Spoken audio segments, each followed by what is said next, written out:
What is going on, guys? Welcome back to your 30th tutorial. And like I said before, arrays are indeed objects. And since they are objects, and that we know objects have properties and methods, does this mean arrays have properties and methods? Well, yes, it does. So let me give you an example of both.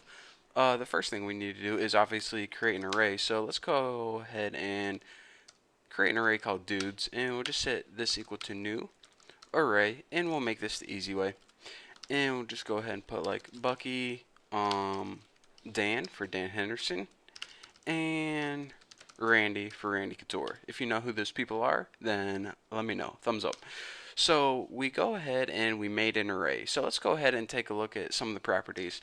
There are several built-in properties, but probably the most common property that you're going to use when working with array is the length. Now the length property is just a number telling you how many items are in your array. So document write, of course, put the name of your array, which is dudes, and in order to access the property, just like anything else when working with objects, use the dot separator and the name of the property, which is length. Now, if you want to take a look at all the properties, then there's probably a website you can go to, but like I said, the length one it's basically the only one I ever use when programming, and it's the one that you're going to use most commonly. So you see right here it says 3 because I have Bucky, Dan, and Randy. There are 3 elements. That's all it does. So we know that array has properties such as length, but what exactly are the methods associated with this object? I mean, how many different things can we do to an array? Well, in order to use some of the methods, you typically need another array, and that is because a lot of the methods deal with either combining the arrays or adding one array to another one or sorting through an array. So let's go ahead and create another array right now so we can go ahead and take a look at an example. So we already have a array called dudes. Let's go ahead and make another array called chicks and set equal to new, easy caps lock, new array, and set this equal to 3 girl names. Lisa, Aaron, and also Hannah. So now we have 2 arrays, dude and chicks. So the first method I want to show you, it's probably the easiest method to understand. It's called the concat, and I think this is short for concatenate, and it pretty much does this. It takes 2 arrays and adds them together, and it creates an entirely new array. So let's go ahead and create a new array called people, and we're going to set this equal to, it's pretty much going to combine this array with this array. But you're saying, alright, how do I know what order it combines them in and how the elements are listed? Well, it's going to take one array and stick it on the end of another array. So what array do you want to be at the beginning? So I want dudes to be at the beginning.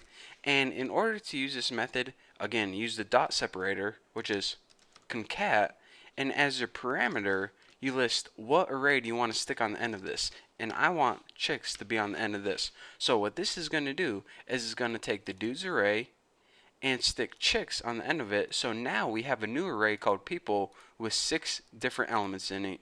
Bucky, Dan, Randy, Lisa, Aaron, Hannah. That's our brand new array stored in people. So we already created that, so let's just go ahead and print out something on the screen like document dot write, and let's just go ahead and write the last element of people, and that would be the 5th, because remember this is index 0, 1, 2, 3, 4, 5. So this should, if I'm correct, print out Hannah, and check it out. It did just like that.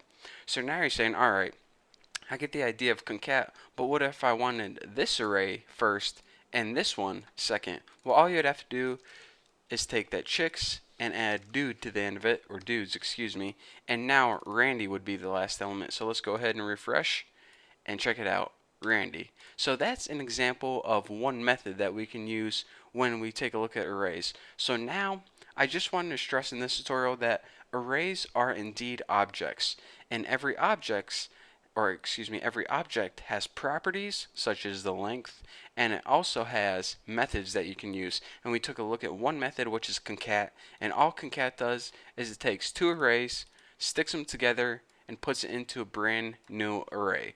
So pretty cool, huh? So that is what I want to talk to you guys about in this tutorial. In the next tutorial, I'm going to be talking more about some other array methods, and they're going to be a lot more useful. And trust me, there's a lot to learn when it comes to array methods, so you definitely don't want to miss out on it. So thank you guys for watching. Don't forget to subscribe, and I'll see you guys.